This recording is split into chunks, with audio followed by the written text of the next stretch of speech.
Thank you very much, everybody, for joining me once again. We've seen a fantastic end to an interesting World Cup tournament where Australia have come out victors. I think many will feel that they were the deserving champions after a fantastic run of wins, having lost their first two games. So rather than doing a review of the tournament, I thought I would pick my starting 11, my best team of the tournament. Some players you might agree with, some players you might not agree with it, but that's the interesting thing about these team of the tournaments, your best 11s. Everybody has different opinions. So here goes. Here's mine. I start with Rohit Sharma. Where else can you start? The way he just batted in this tournament. Total of 597 runs, average of 54.27, 100, 350s, strike rate of 125.94. You just can't argue with those numbers. He led India well, apart from obviously the final where it went horribly wrong for them. But it was just the way he batted, the way he carried that batting unit at the start of the innings, came out all guns blazing, confidence, damaged the opposition bowlers, and he was brilliant to watch. I mean, 31 sixes alone he hit.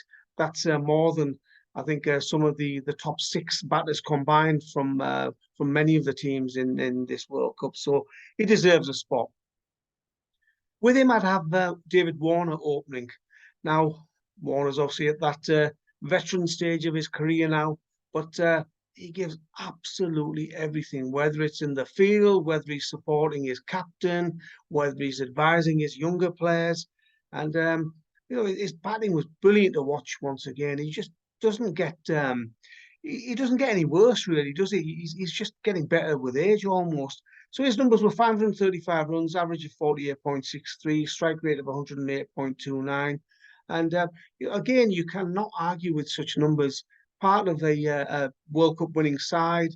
And as I say, at the top of the order, he was absolutely lethal, very, very dangerous. Obviously, not quite the strike rate of Rohit Sharma, but to have a strike rate of over 100 at the top of the order is exactly what the team and the captain needs. Number three, Virat Kohli, of course. Player of the tournament, 765 runs, average of 95.62, 300 and 650s. So in 9 of his innings in this World Cup, he made 50 or more. Incredible numbers with all that pressure of all the Indian fans and the stadiums, billions around the world. And, to play under that pressure, those expectations, but he just keeps churning out those performances and those runs. Again, fantastic. And his strike rate was 90.31, which is pretty credible. It's the way he bats. You're not going to get a 100 strike rate out of him through the course of the tournament. But again, just fantastic numbers. Whether we'll see him in 4 years' time at the next World Cup only remains to be seen. But you cannot argue about his performances in this tournament. So at number 4, I've got Quinton de Kock. I know he normally opens the batting, but he's my wicketkeeper choice. Tough because him or Rahul both had great tournaments. I've gone with Quinton de Kock because 594 runs, average of 59.4, fantastic strike rate of 107.02, 400s. So Quinton de Kock alone made 400s in this tournament, which is incredible. 19 catches, 1 stumping. This is a guy who was playing his last one-day internationals. No sign of him winding down or taking it easy or thinking, I'm done with ODI cricket. This is my last tournament. I'll just chill out, take it easy, and we'll see how it goes. He dominated the opposition bowlers. Brilliant to watch. Deserves a spot, I think, in this in my team of the tournament. Then I've gone with Ravindra. Some of you might feel that that's a bit of a strange choice, but if you look at his numbers, 578 runs, average of 64.22, strike rate of 106.44. He also took 5 wickets at a decent economy rate of 5.98 for a part-time bowler. That's not too bad. The reason I've gone with Rachin is that I felt that his runs were impactful runs. They weren't easy runs. Quite often he came in and literally from the start of his innings, he went after the bowling.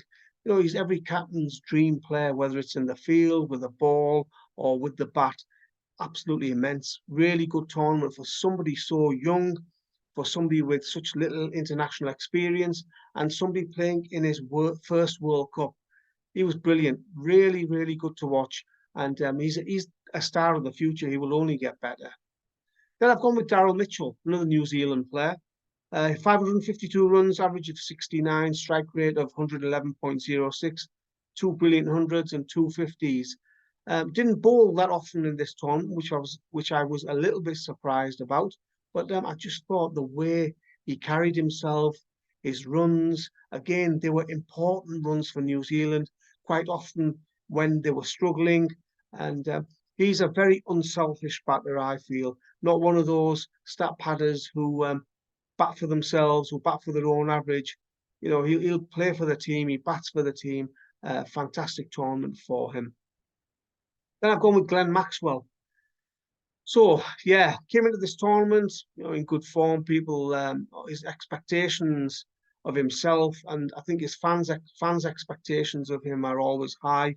6 wickets, economy rate of 4.81, which is brilliant really for somebody who doesn't always bowl a lot. But in these conditions, he was he was almost unplayable at times. His bowling was a huge boost for the Australian captain Pat Cummins. Um, and with the bat, 400 runs, average of 66.66, strike rate of 150.37. Amazing, absolutely incredible. I think most batters can only dream of having a strike rate of 150 in a tournament. That 201 not out, that was one of the greatest innings you will ever see. I don't care how much ODI cricket I've seen or I'll see in future.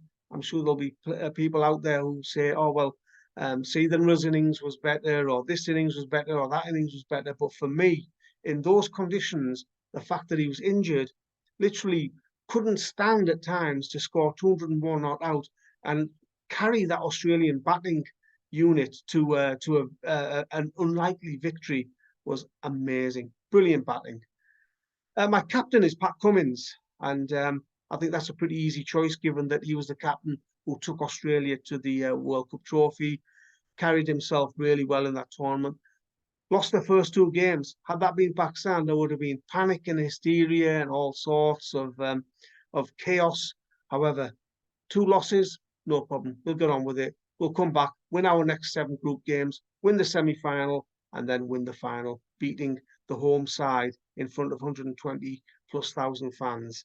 I just thought Pat Cummins was fantastic with the ball, 15 wickets, average of 34, good economy rate for a pacer in those conditions, 5.75, and 128 important runs at an average of 32.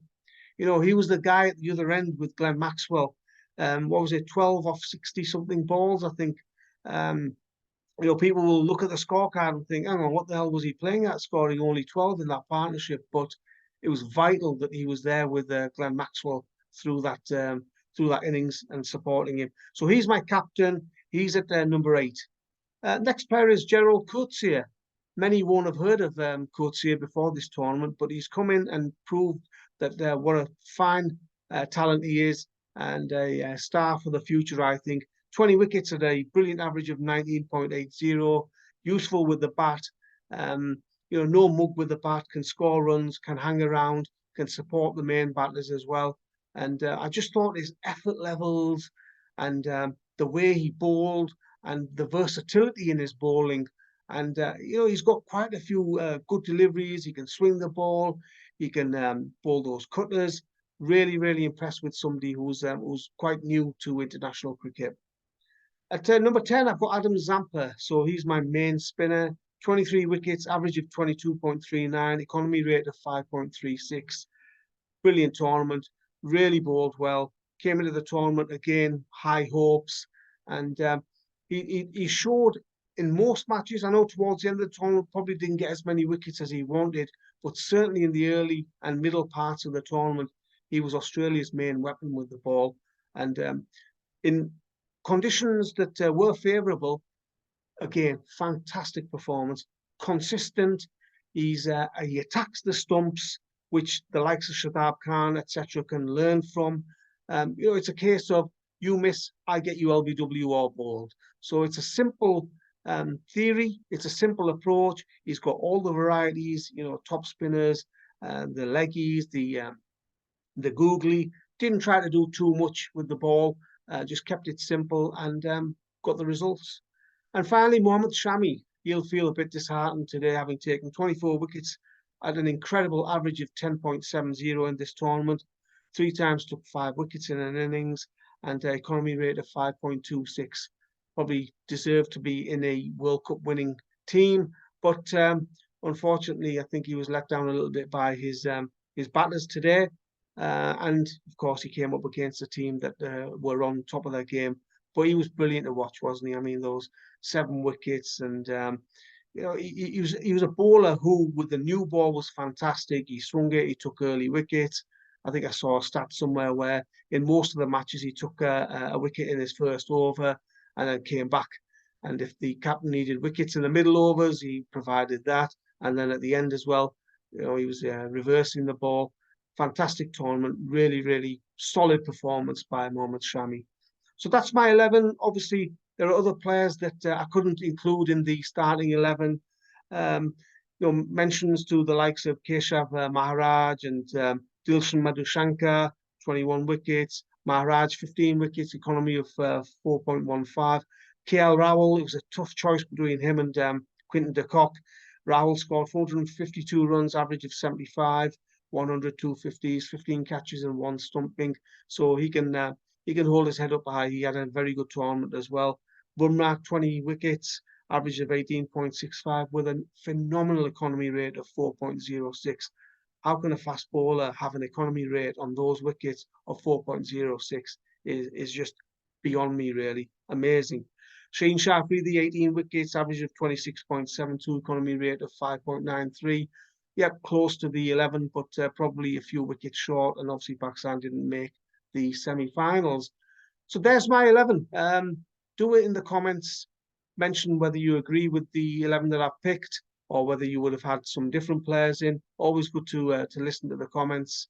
And so there you are. There's the 11 from me.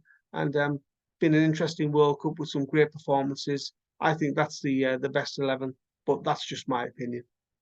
Thanks very much for watching. Watch out for the next video coming soon. Take care.